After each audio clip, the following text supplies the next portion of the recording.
Welcome, friend, to Life and Liberty Radio. I'm David Householder, here to encourage your pursuit of happiness. You and I are partners, exploring our shared spiritual journeys. Together, we're dreaming and working for a free society. Tell others today about our adventure in faith and freedom. So breathe in, open your mind, lift up your spirit. Let's get started. Foreign policy is one of those things right now which everyone is talking about. We've had a third presidential debate in which Mitt Romney and President Obama have gone at it and shown different views of how we need to be involved in the world. I take a different view of this from either of the candidates. I believe in non-interventionism. Now, that is not the same as isolationism. I believe that we should be engaged all around the world, that we should be in diplomatic relationships with everyone we can be. I believe that we ought to be working in trade relationships with as many nations as possible. We ought to be encouraging free trade. And, of course, we need a strong defense. I believe that we need to defend our country. And I do believe that we need to do that with force from time to time. But the truth is, in your neighborhood, as in mine, if you aggressively engage all of your neighbors and put your nose in their business, in your neighborhood where you live, and knock on the door and demand that their houses be a certain way and that they paint things a certain way, and that the interior of their homes are handled a certain way, and that they behave within their homes the way you think they should behave, you're going to have a lot of drama. And that's exactly what we have, a lot of global drama. And I think that needs to change. I really do. I think we need to get past that. I don't think it's the vision of the Founding Fathers to go around nation building and being the policeman of the world. Mitt Romney talks about a mantle of leadership being given to us. We didn't ask for it. Well, I don't see that happening. I don't see the rest of the world asking us to do that. But the truth is, the more military presence we have in the world, the more the rest of the world, especially Western Europe and East Asia, are like free riders. They benefit from our military endeavors all over the place, but they don't contribute at the level we do. And that's really not fair. They need to take care of their own regions and make sure that their own regions are safe and that trade is happening and that they're protecting their own backyard. And we need to do the same with our backyard. We need to be very concerned with what's happening in our part of the world, the New World, the Western Hemisphere. Now, of course, we trade with Asia and we trade with Europe, but it's in their best interest, it's in China's best interest, Japan's best interest, Europe's best interest to keep free trade open, not just ours. It's not just America that needs to protect the sea lanes. And so as we look at the debates, the foreign policy debates between the two presidential candidates, both of them have very aggressive, engaged kind of foreign policy all over the world. There's going to be humanitarian issues all around the world.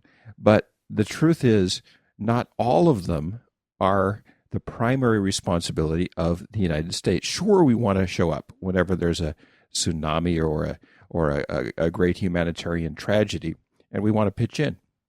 That's great. But the idea that we need to be the primary responsible party for any major problem around the world, we can't afford to do that, and it's not right for us to do that. And the more we do that, the more other nations don't take care of that.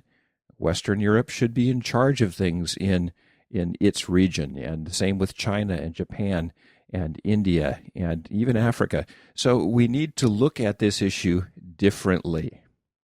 And once again, this is not passivity. This is not weakness. This is just being a good neighbor and something I learned in kindergarten. Mind your own business.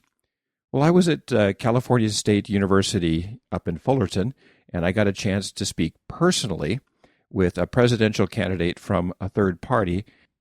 His name is Gary Johnson, and I'd like to play that for you right now. Governor Gary Johnson, we've got a radio program here. We'd love to get you on the air.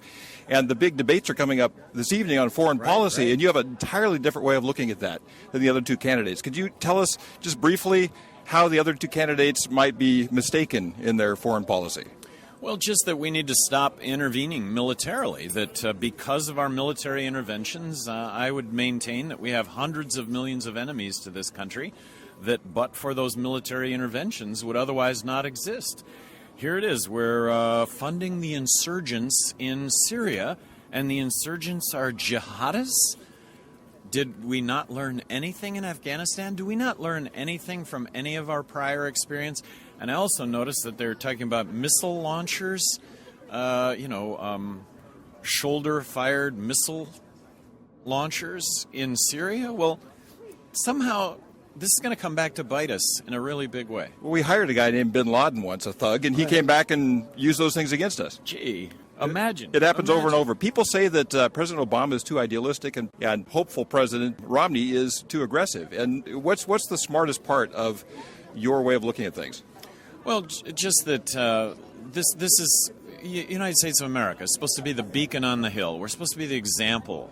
And that's the whole notion of liberty and freedom, allowing people to live their lives as only they see fit, as long as that doesn't put other people in harm's way. Well, we've just gone so far over the line with our military interventions. We've gone so far over the line in creating a growing police state.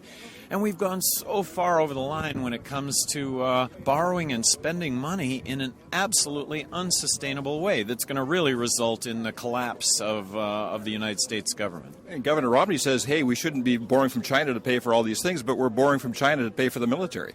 Well, we're borrowing from China, and who's to say how much of our own debt we are actually buying up? Who's to say how much the Federal Reserve is actually buying up our debt in a closed loop? It might be a lot more than what we think, and that's the audit of the Federal Reserve that would reveal something like that. One last question. Would you see our debt problem and our economy as one of our biggest national security problems? I think the biggest threat to our national security is the fact that we're borrowing and printing money to the tune of 43 cents out of every dollar that we spend. And let me start with a premise. We have an obligation to provide ourselves with a strong national defense, but defense is the operative word, not offense, not nation building. We're building roads, schools, bridges, and highways halfway around the world, and we have those same needs here in this country. Well, thanks so much. This is Governor Gary Johnson running for president on the Libertarian ticket. David, thank you. Thank you. Thank you.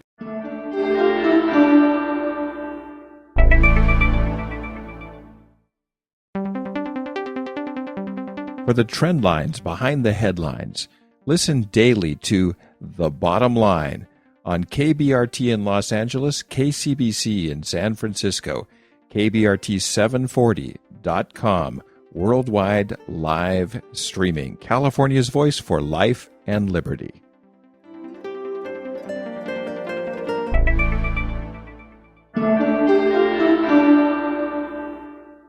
So with Gary Johnson's interview, which was a lot of fun to do, by the way, what do we do with that?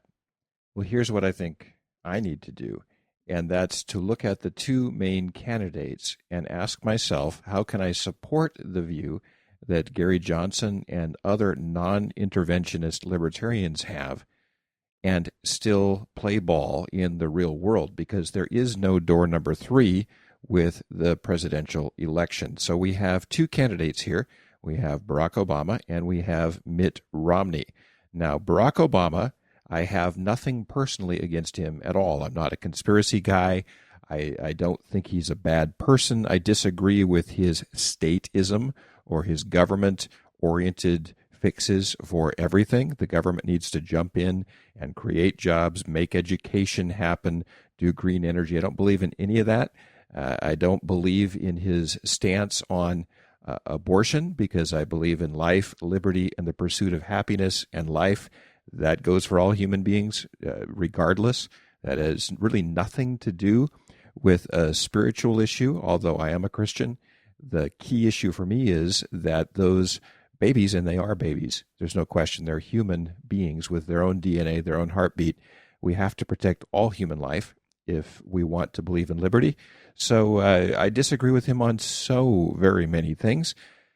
But still, he seems like a good guy. He means well. I think he has a good heart. But we've had 4 years of foreign policy, and the Middle East is in turmoil, and our government and our economy are a mess.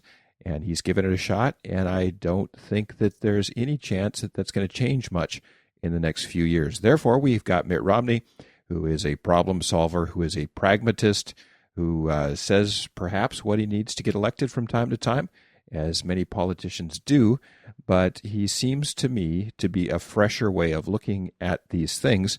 And the truth is, I don't think he's going to go out there and start a bunch of wars. I really don't believe that. And I think his pragmatism and his bottom line thinking will move him in the direction of responsible spending and pragmatic solutions abroad. So I think between the two, the choice is fairly easy.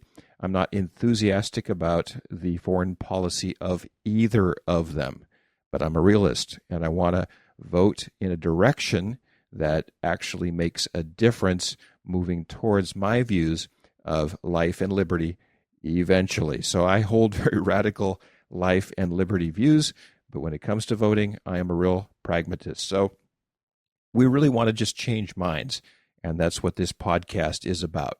We invite you to share this with other people so that we can get out there and make this thing happen and continue to teach the American people to live up to their ideals, to their own DNA, to their own vision, which is a free and non-coercive society. Until next time, this is David Householder. Well, that's all for today on Life and Liberty Radio. Thanks so much for sharing this part of your spiritual journey with me. Now, the views on this program are not necessarily those of my advertisers, sponsors, places I work or do business with. They're purely my own, but I'm sharing them with you, so share your ideas with me. Write me on Twitter at Liberty House, LIBERTYHOUS, no E. Until next time, let's continue dreaming and working for a free and spiritually grounded society.